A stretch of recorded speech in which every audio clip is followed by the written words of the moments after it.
ఒక్కసారి cinema release అయిందంటే ఇంట్లో వాళ్ళ నుంచి ఇంటర్నెట్ వాళ్ళ వరకు అందరికీ ఓ ఒపీనియన్ ఉంటుంది.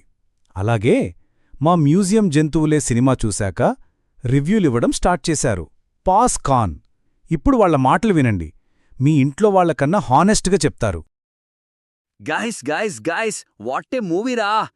దేవుడు fights, camera angles, full goose bumps రా! 100 సార్లు చూడొచ్చు. 100 రూపీస్ కూడా వేస్ట్ కాదు.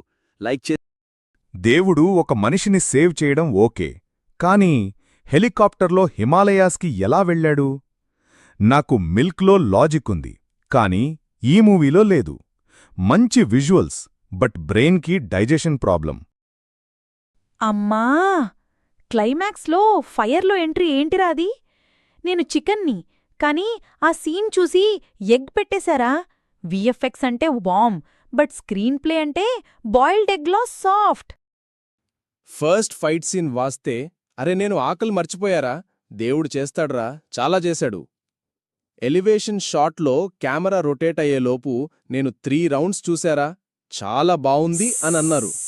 చూస్తే బాగుంది, కాని తెలుసా, స్టోరీలో ఓల్డ్ వైన్ని న్యూ బాటిల్లో వేశారు.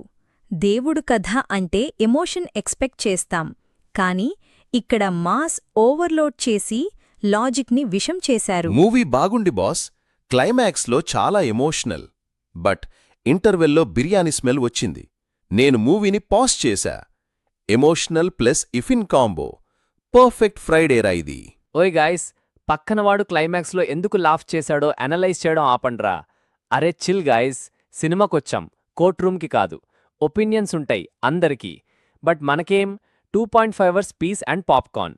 So relax, enjoy and let's vibe with the movie. And remember, క్లైమాక్స్లో టీయర్స్ వచ్చినా పర్వాలేదు, కానీ స్టార్టింగ్లో లాజిక్కి టీయర్స్ వచ్చాకండి.